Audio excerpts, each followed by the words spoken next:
Welcome to Court Updates by LawTrend.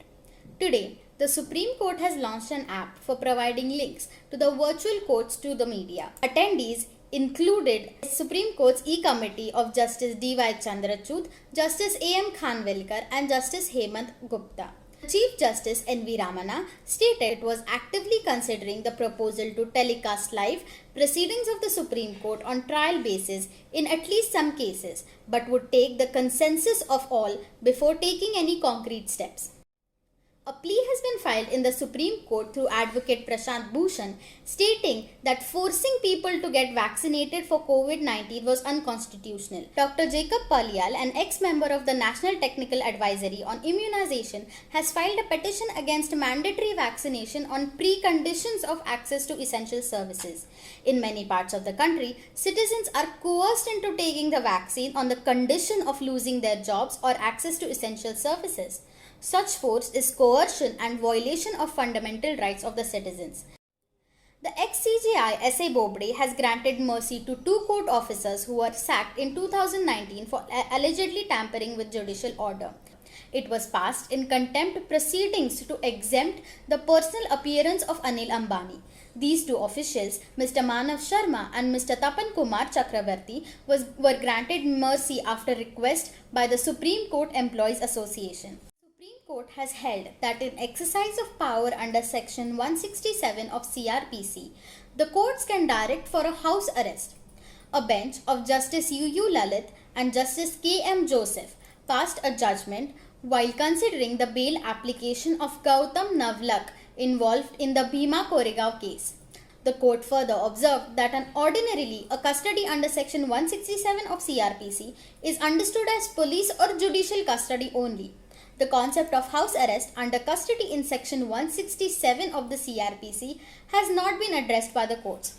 However, the court opined that looking into the ingredients of section 167, it can be concluded that a custody under 167 includes house arrest also. The Supreme Court has granted bail to an accused who claimed to be a juvenile after serving 15 years in jail for an incident that took place in 2005.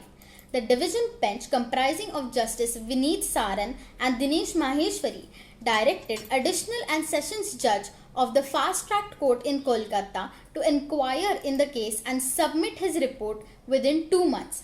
In light of the COVID-19 pandemic, the Supreme Court has postponed the Advocate on Record AOR exam that was scheduled from 8th to 13th June 2021. The Delhi High Court granted bail to a rape accused while stating that the victim was old enough to know what she was doing from right and wrong.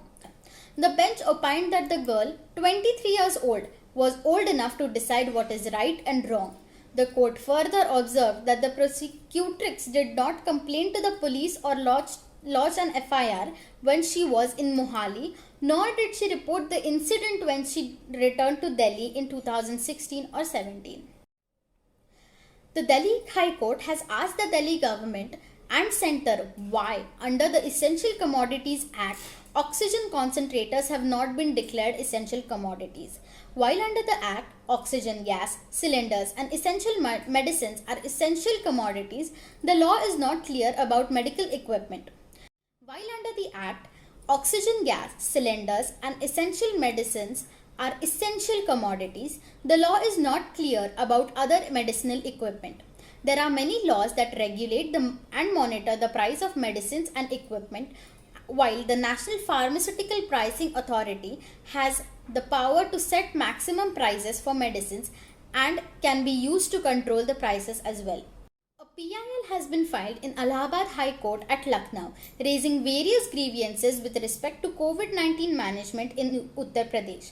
Among many other prayers, one prayer included in ensuring free of cost treatment to lawyers and their wards suffering from COVID-19 or to reimburse the amount incurred in the treatment of COVID-19.